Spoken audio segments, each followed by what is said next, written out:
Hello बच्चों, lecture number 3 में आपका स्वागत है। लेक्चर नंबर 2 में हम ओम का नियम पढ़े थे। अब इस लेक्चर नंबर 3 में ओम के नियम का अपवाद पढ़ेंगे, एक्सेप्शंस ऑफ ओम्स लॉ। तो ओम के नियम का अपवाद।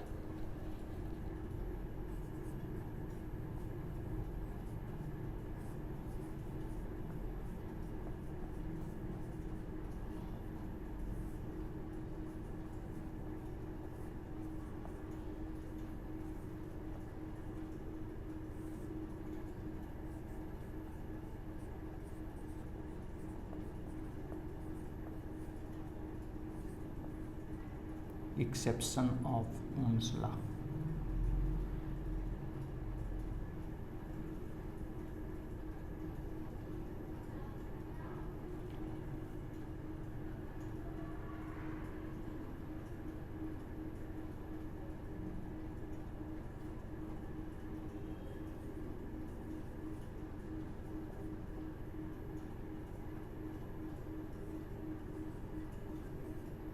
Exceptions of Ohm's law. Ohm के नियम का अपवाद। कुछ वैद्युत परिपथ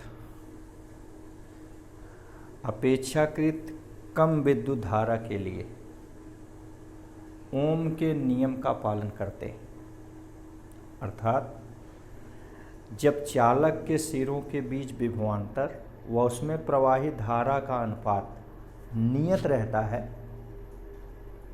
ठीक, तब हम कहते हैं कि ये ओम के नियम का पालन कर रहा है।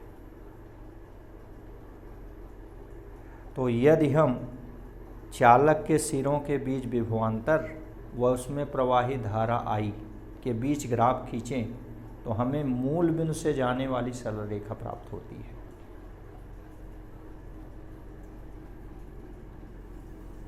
ऐसे परिपथ को जो ओम के नियम का पालन करते हैं उसे हम ओमीय परिपथ कहते हैं। ओमीय परिपथ।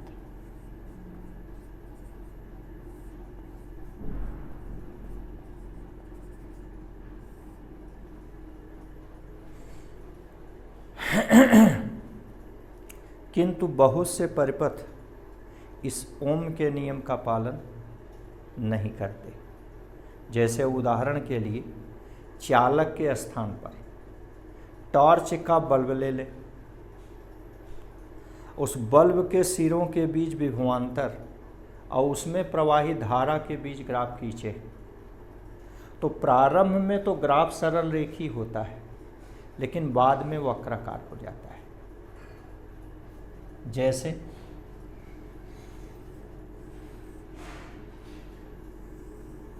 ऐसे एक टॉर्च का बल्ब है,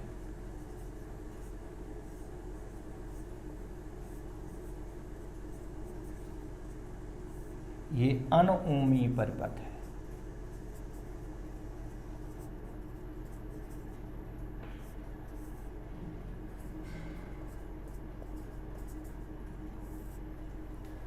तो अनओमीय परिपथ में ओम के नियम का पालन नहीं होता। जैसा कि अभी अभी हमने आपको बताया कि जब हम चालक के स्थान पर टॉर्च का बल्ब लेकर उसके सिरों के बीच विभवांतर व उसमें प्रवाहित धारा के बीच ग्राफ खींचे तो प्रारंभ में तो ग्राफ सरल रेखी होता है, किंतु बाद में वक्राकार हो जाता है। ये प्रारंभ में जो सरल रेखी ग्राफ है यह प्रदर्शित करता है कि जब विद्युत धारा का मान कम है तो यह ओम के नियम का पालन करता है, किंतु जैसे जैसे धारा बढ़ती जाती है बल्ब का तंतु गर्म होता है, ताप बढ़ने से प्रतिरोध बढ़ जाता है। इस ग्राफ में देखा जाए तो सबसे अंतिम भाग ग्राफ का ये बता रहा है कि विभवांतर के बढ़ने पर धारा लगभग नियत रहती है, धारा में वृद्धि नहीं होती। तो इस प्रकार ये जो टॉर्च का बल्ब है कम विद्युत धारा के लिए ओम के नियम का पालन करता है, किंतु बहुत से परिपथ जैसे वैद्युत अपघट्य हैं, अर्धचालक है, डायोड वाल्व है, ये सब कम विद्युत धारा के लिए भी ओम के नियम का पालन नहीं करते हैं।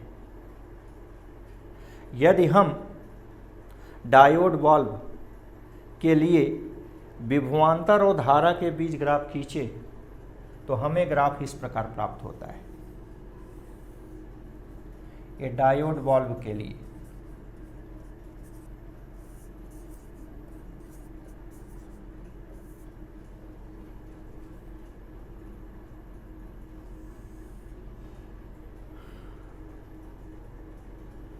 अर्थात यहाँ प्रारंभ में ही ग्राफ सरल रेखीय नहीं रह जाता है।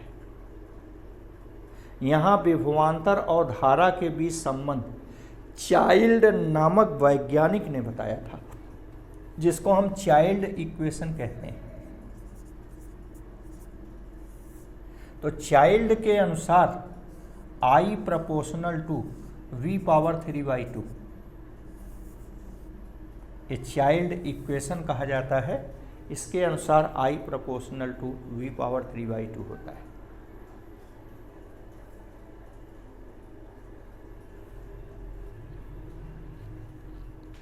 आइए अब इसमें एक नया भौतिक पद पढ़ते हैं जिसको कहते हैं गत्यात्मक प्रतिरोध, डायनेमिक रेजिस्टेंस।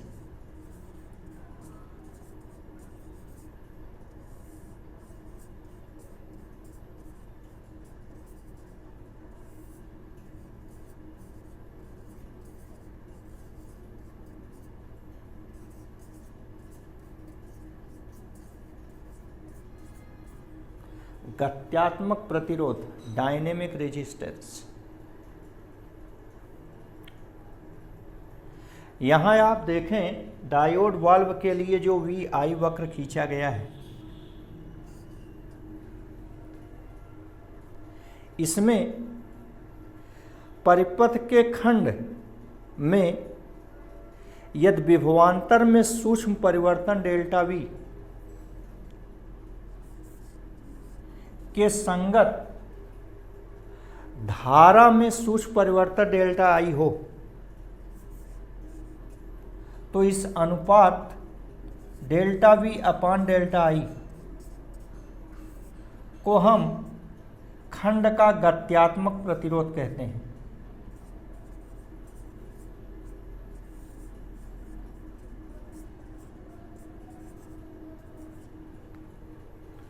तो ये गत्यात्मक प्रतिरोध बराबर होता है डेल्टा V/डेल्टा I।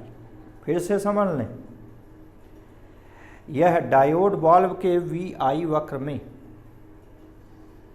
यदि हम विभवांतर में अल्पांश परिवर्तन डेल्टा V के संगत धारा में परिवर्तन डेल्टा I लें तो अनुपात डेल्टा V/डेल्टा I को हम उस अल्पांश का गत्यात्मक प्रतिरोध कहते हैं।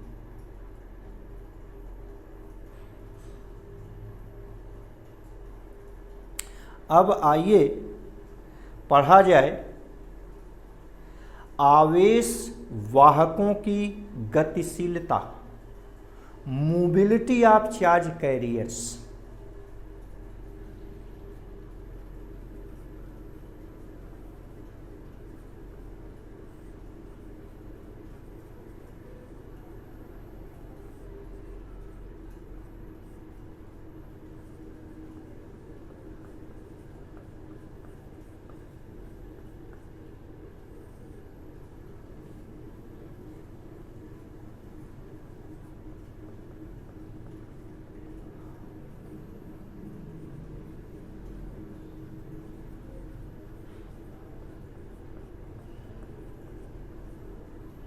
मोबिलिटी ऑफ चार्ज कैरियर्स, इसके बारे में ध्यान दें।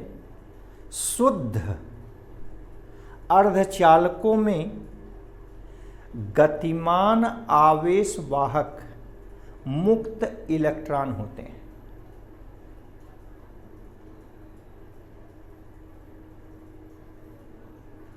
मिश्र धातुओं में या आयनित गैसों में यह आवेश वाहक गतिशील आवेश वाहक इलेक्ट्रॉन व धनायन होते हैं। फिर से सुने, शुद्ध धातुओं में गतिमान आवेश वाहक मुक्त इलेक्ट्रॉन होते हैं, जबकि आयनित गैसों में ये गतिमान आवेश वाहक इलेक्ट्रॉन व धनायन होते हैं।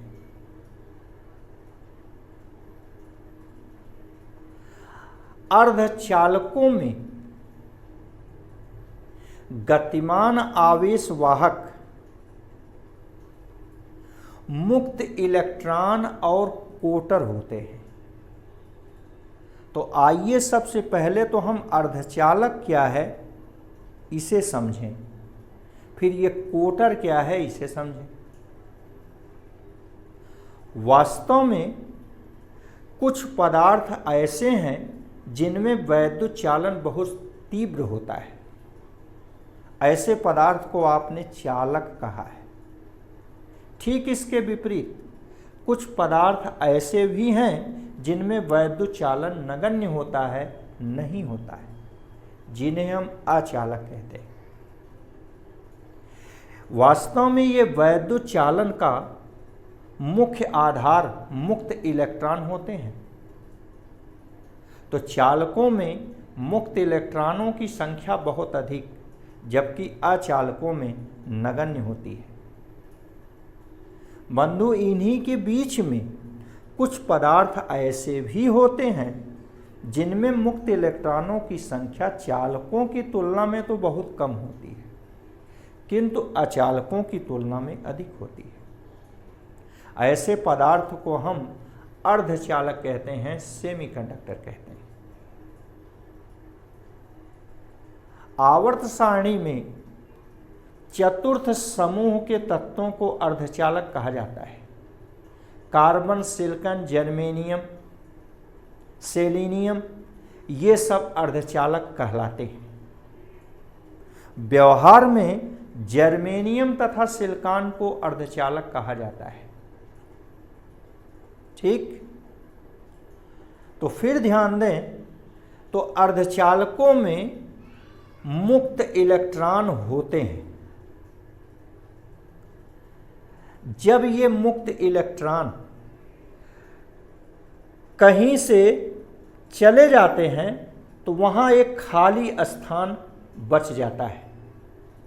उसी खाली स्थान को हम होल कहते हैं, कोटर कहते हैं। इस कोटर की, होल की परिभाषा हम देते हैं एब्सेंस ऑफ एन इलेक्ट्रॉन। वास्तव में ये कोटर धनावेश की भांति व्यवहार करते हैं।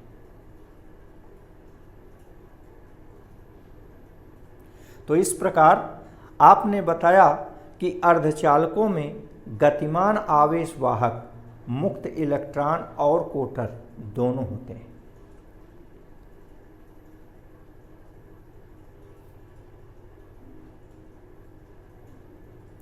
वैद्युत अपघट्यों में गतिमान आवेश वाहक धनायन तथा ऋणायन होते हैं। ठीक, तो सबसे पहले तो हम इन आवेश वाहकों की गतिशीलता के बारे में पढ़ते हैं।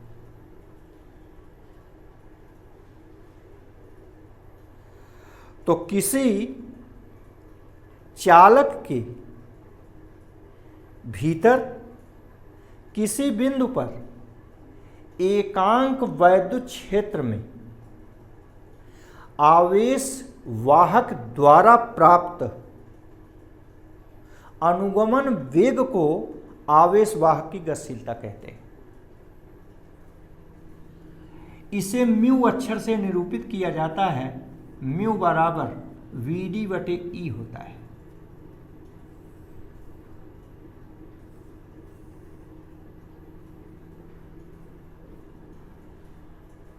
फिर से आप इसको परिभाषित कीजिए। चालक में किसी बिंदु पर एकांक वैद्युत क्षेत्र द्वारा आवेश वाहक द्वारा प्राप्त अनुगमन वेग को उस आवेश वाहक की गतिशीलता कहते हैं। क्लियर है? चालक में किसी बिंदु पर एकांक वैद्युत क्षेत्र में आवेश वाहक द्वारा प्राप्त अनुगमन वेग को आवेश वाहक की गतिशीलता कहते हैं। म्यू बराबर वी डी बटे ई होता है। ठीक, इसका आप एसआई मात्रक बता सकते हैं। इसका एसआई मात्रक ये वीडी वेग, इसका मात्रक मीटर प्रति सेकंड,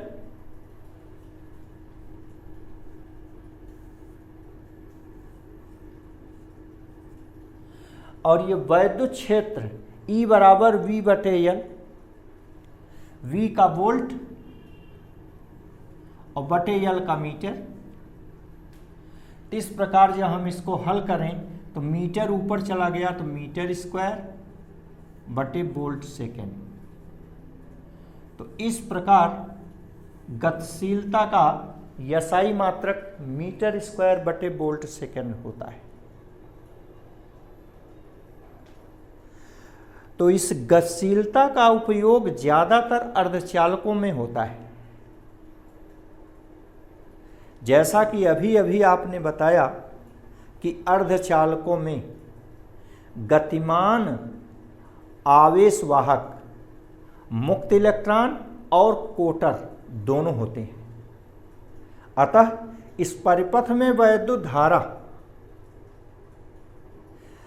गतिमान आवेश वाहकों के कारण अर्थात इलेक्ट्रॉनों के कारण धारा और कोटरों के कारण धारा, दोनों धाराओं के योग के बराबर होता है। मीन्स परिपथ में धारा I बराबर IE प्लस IH। चूंकि हम पढ़े हैं I बराबर NEAVD, मान रख दिया जाए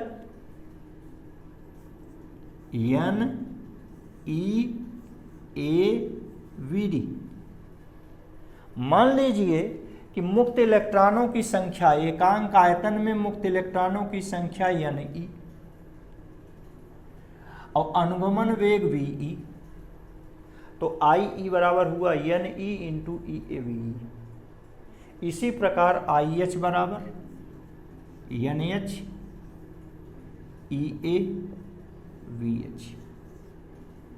इसमें कुछ टर्म कॉमन है, कॉमन ले लिया जाए।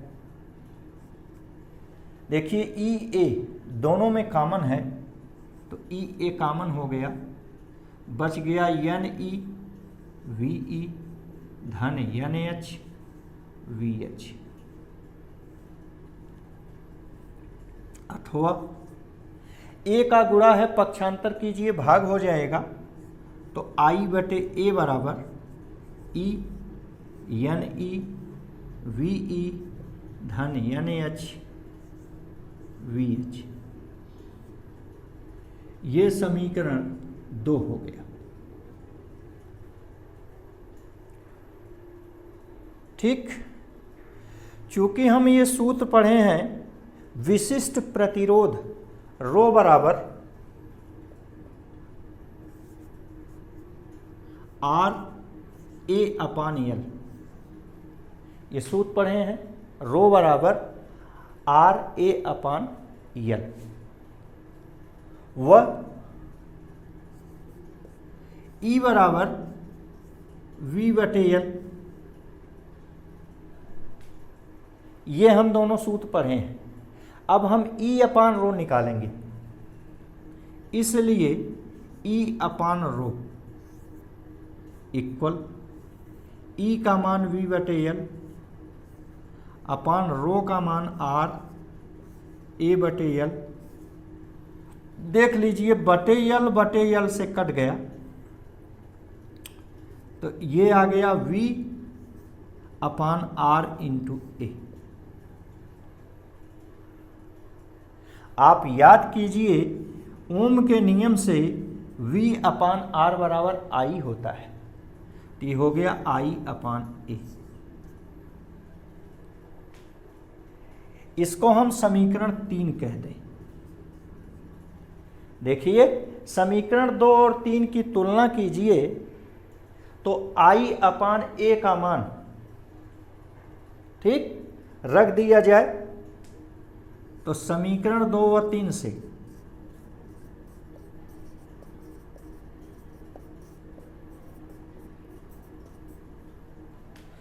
I/A का मान E/ρ बराबर NE VE plus NH VH, ये हो गया। फिर देखें, इसको हम मिटा देते हैं।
यहाँ देखिए ई ऊपर है, पक्षांतर करेंगे तो नीचे आ जाएगा, तो यहाँ से मिलेगा 1/ρ इक्वल ई बाहर है इंटू NE इंटू VE। आपसे हमने कहा ई ऊपर है, पक्षांतर करने पर नीचे हो जाएगा, भाग हो जाएगा, अपानी प्लस NH, यहाँ भी हो गया VH अपान E। 1/ρ विशिष्ट प्रतिरोध के व्युत्क्रम को विशिष्ट चालकता कहते हैं, सिग्मा कहते हैं। तो ये सिग्मा हो गया अथवा E। आप याद कीजिए VD अपान E को आपने आवेश वाहक की गतिशीलता कहा था, तो यह इलेक्ट्रॉन के लिए है अनुगमन वेग, तो इलेक्ट्रॉन की गतिशीलता हो गई जिसको हम μe कह दें। इसी प्रकार यह कोटर की गतिशीलता हो गई, इसको μh कह दें। तो इस प्रकार आपने देखा कि sigma equal E times NE μe plus NH μh, इसको हम समीकरण 4 कहेंगे।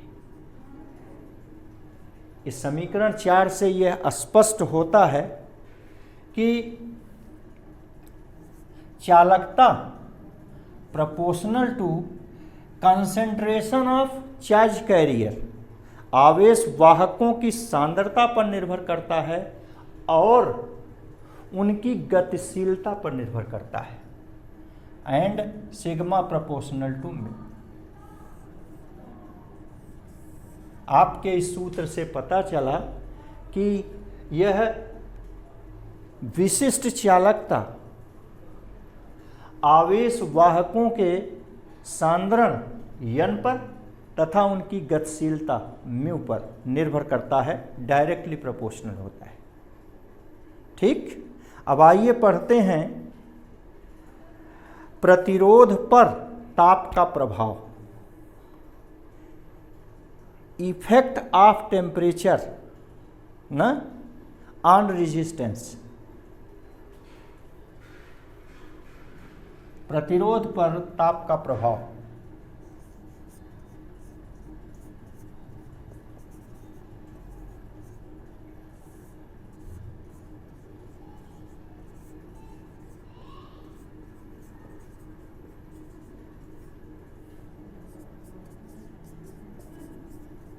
Effect of temperature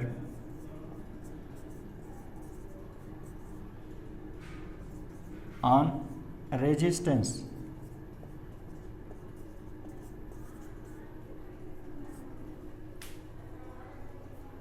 सबसे पहले धातु की प्रतिरोधकता लेंगे, फिर मिश्र धातु की प्रतिरोधकता लेंगे, फिर अर्धचालक की प्रतिरोधकता लेंगे, फिर वैद्युत अपघट्यों की प्रतिरोधकता लेंगे और अंत में अतिचालकता लेंगे। ये 5 कंडीशंस हैं, यहाँ एक एक करके आइए देखा जाए। तो सबसे पहले धातु की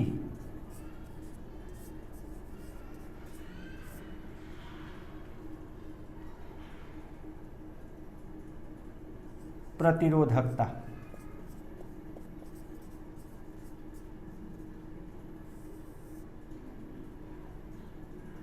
पहले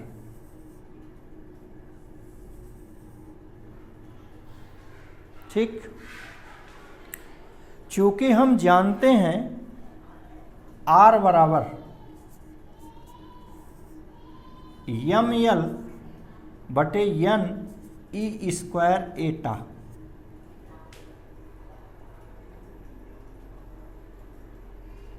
तो आप टा को छोड़कर से सभी को कांस्टेंट लें तो कांस्टेंट और बराबर की जगह प्रोपोर्शनल होगा, तो यहां से मिलेगा R प्रोपोर्शनल टू 1 अपान टा,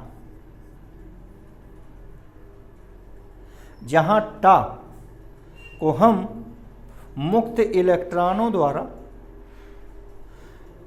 धनायनों से 2 उत्तरोत्तर टक्करों के बीच लगे माध्य समयांतराल अर्थात श्रांति काल कहते हैं। यदि उत्तरोत्तर टक्करों के बीच की दूरी, जिसे हम माध्य मुक्त पथ लैम्डा कहें, और इलेक्ट्रॉन का वर्ग माध्य मूल वेग Vrms कहें, तो सूत्र समय बराबर दूरी बटे चाल से टा बराबर लैम्डा बटे Vrms। यहां से R बराबर 1 बटे टा बराबर Vrms बटे लैम्डा। हम पढ़े हैं वर्ग माध्य मूल चाल √3 RT/m, वह मान रख दें तो यह बराबर हो जाएगा √3 RT/m ओवर लैम्डा। कुल मिलाकर अगर सबको कांस्टेंट माना जाए तो यह R प्रोपोर्शनल टू √T आ जाएगा, R प्रोपोर्शनल टू √T आ जाएगा। इसका अर्थ यह हुआ कि चालक का वैद्युत प्रतिरोध परम ताप के वर्गमूल के अनुक्रमानुपाती होता है। इसको हम समीकरण 1 माने। आप मानिए कि 0 डिग्री सेंटीग्रेड ताप पर प्रतिरोध R0 तथा T डिग्री सेंटीग्रेड ताप पर प्रतिरोध RT है, तो ये RT बराबर R0 1 प्लस अल्फा टी होता है, जहां अल्फा को हम प्रतिरोध ताप गुणांक कहते हैं। यहाँ से आप RT बटे R0 बराबर 1 प्लस अल्फा टी लेंगे, या RT बटे R0 minus 1 equal alpha T, या RT माइनस R0 बटे R0 बराबर अल्फा टी। तो टी का गुणा है, पक्षांतर करेंगे भाग हो जाएगा। तो इस प्रकार प्रतिरोध ताप गुणांक अल्फा बराबर, इसको कहते हैं प्रतिरोध ताप गुणांक,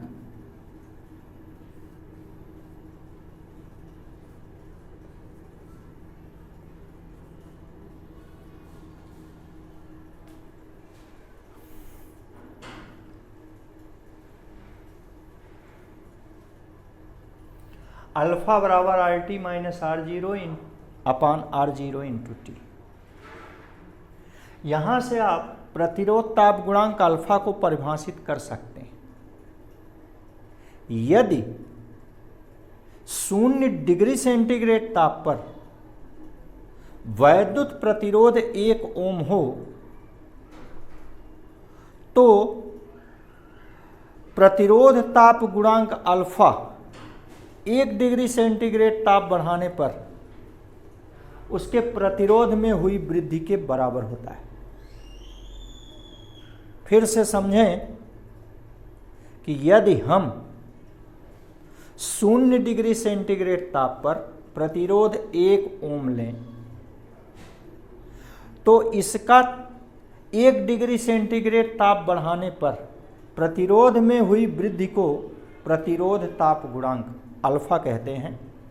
इसका मात्रक आप देख सकते हैं, प्रतिरोध बटे प्रतिरोध, ये तो कट जाएगा, ऊपर आएगा 1 बटे टी माने ताप डिग्री सेंटीग्रेड। इसका मात्रक होता है 1 बटे डिग्री सेंटीग्रेड या प्रति डिग्री सेंटीग्रेड।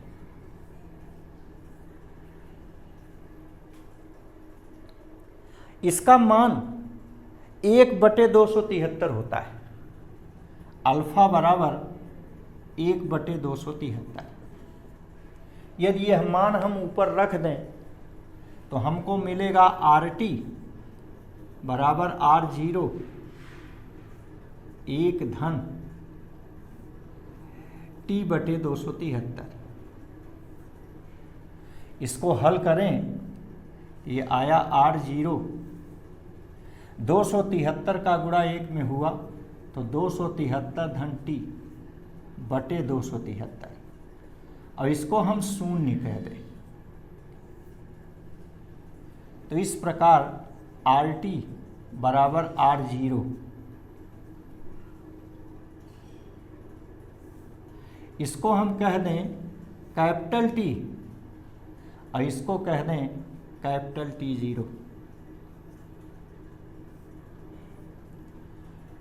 तो इस प्रकार RT बटे T बराबर R0 बटे T0। इससे सिद्ध हुआ R बटे T बराबर कांस्टेंट, R बटे T बराबर कांस्टेंट।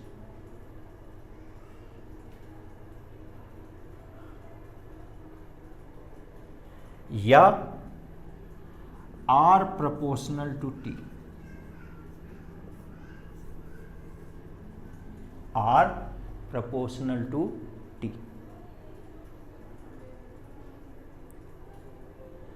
तो इस प्रकार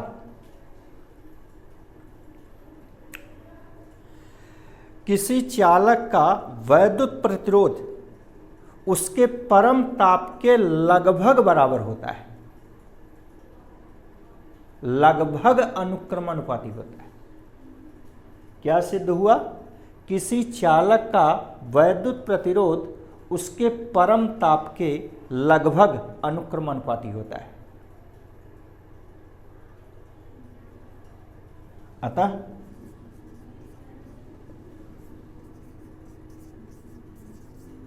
चालक का प्रतिरोध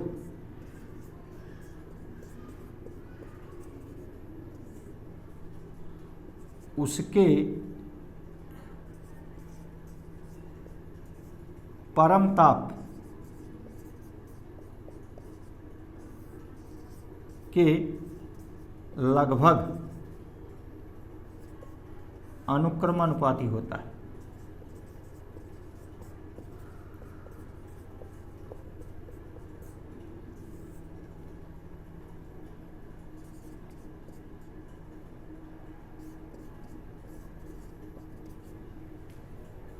ठीक, अब आइए मिश्र धातुओं की प्रतिरोधकता पढ़ते हैं।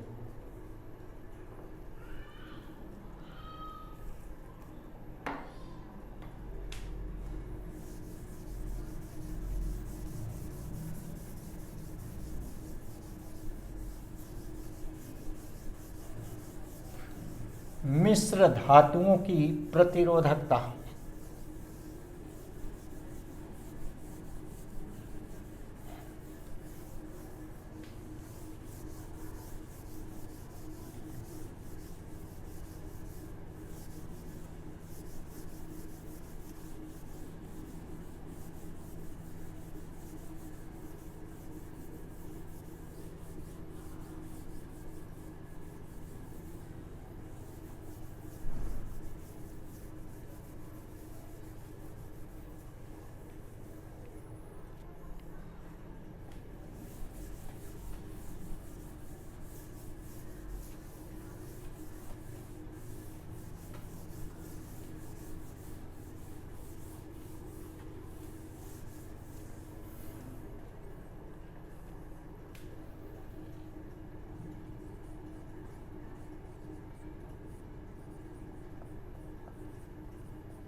मिश्र धातुएं एलॉय। कुछ मिश्र धातुएं जैसे कांस्टेंटन, मैग्नीन व नाइक्रोम का प्रतिरोध ताप गुणांक नगण्य होता है तथा उसकी प्रतिरोधकता बहुत अधिक होती है। इसीलिए हम प्रामाणिक प्रतिरोध और प्रतिरोध बॉक्स इन्हीं मिश्र धातुओं के बनाते हैं।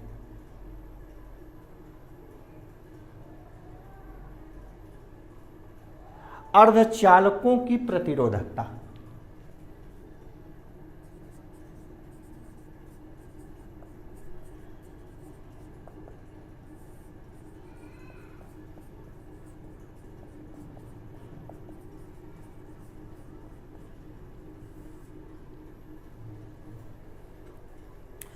अर्धचालकों, उदाहरण अभी थोड़ी देर पहले बताया, जर्मेनियम सिलिकॉन को हम अर्धचालक कहते हैं। अर्धचालकों का प्रतिरोध ताप गुणांक ऋणात्मक होता है, अर्थात ताप बढ़ने पर प्रतिरोध घटता है। जब ताप बढ़ाया जाता है तो एकाध सहसंयोजक बंध टूट जाते हैं, जिससे मुक्त इलेक्ट्रॉन पैदा होता है और वह क्रिस्टल के भीतर गत करने लगता है। तो इस प्रकार ताप बढ़ने पर अर्धचालकों की प्रतिरोधकता घटती है, अर्थात चालकता बढ़ती है।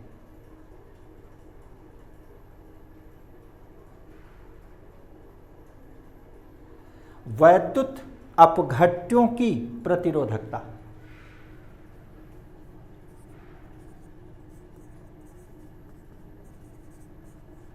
वैद्युत अपघट्यों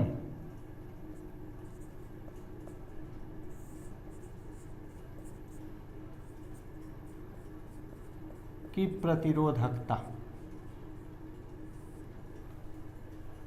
वैद्युत अपघट्यों की भी प्रतिरोधकता ताप बढ़ाने पर घटती है। क्यों घटती है, ध्यान दीजिए। जैसे मोबिल आप जानते हैं, ठंडी के दिनों में ये जम जाता है, गर्मी के दिनों में अर्थात ताप बढ़ने पर ये पिघल जाता है, पतला हो जाता है, अर्थात इसकी श्यानता कम हो जाती है, घट जाती है। ठीक इसी प्रकार यह वैद्युत अपघट्यों, द्रव वैद्युत अपघट्यों का ताप बढ़ाने पर उसकी श्यानता घट जाती है, जिससे धनायनों का आवागमन आसान हो जाता है, ठीक, और प्रतिरोधकता घट जाती है। चलिए, एक महत्वपूर्ण इसी की टॉपिक है अतिचालकता, सुपर कंडक्टिविटी। अब इसको देखा जाए।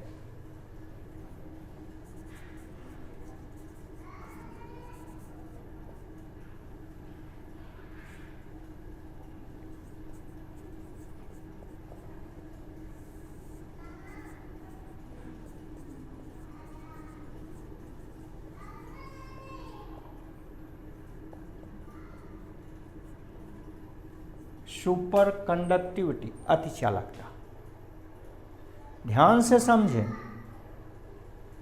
कुछ पदार्थों में ताप और प्रतिरोधकता में असामान्य प्रभाव दिखाई देता है। जैसे कुछ पदार्थों में ताप घटाने पर प्रतिरोधकता घटती है, धातुओं की भांति, किंतु एक विशेष ताप से नीचे ताप घटाने पर प्रतिरोधकता अचानक घटकर शून्य हो जाती है। तो वह ताप जिसके संगत प्रतिरोधकता शून्य होती है संक्रमण ताप कहलाता है, ट्रांजिशन टेम्परेचर कहलाता है। यह भिन्न भिन्न पदार्थों के लिए भिन्न भिन्न होता है। जैसे टंगस्टन, कैडमियम, एल्युमिनियम,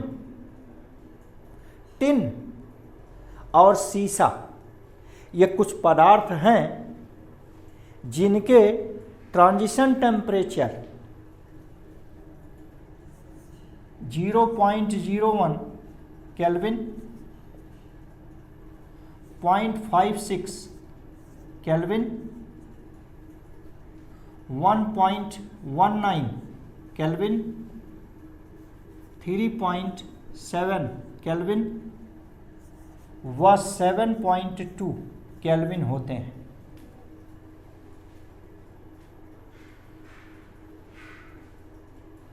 तो जब प्रतिरोधकता शून्य हो जाती है तो हम इसको अतिचालकता की अवस्था कहते हैं। अतिचालकता की अवस्था में यदि हम किसी वैद्युत स्रोत द्वारा इस अतिचालक पदार्थों में विद्युत धारा प्रवाहित कर दें तो विद्युत धारा घंटों, दिनों, महीनों तक चलती रहती है। देखा गया है कि 3 केल्विन ताप पर टिन में 100 एम्पीयर की धारा प्रवाहित करने पर ऊष्मा लगभग नगण्य रहती है। इससे सिद्ध होता है प्रतिरोधकता शून्य होती है।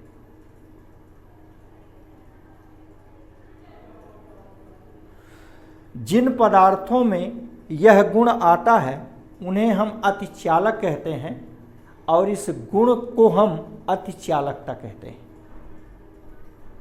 थैंक्स।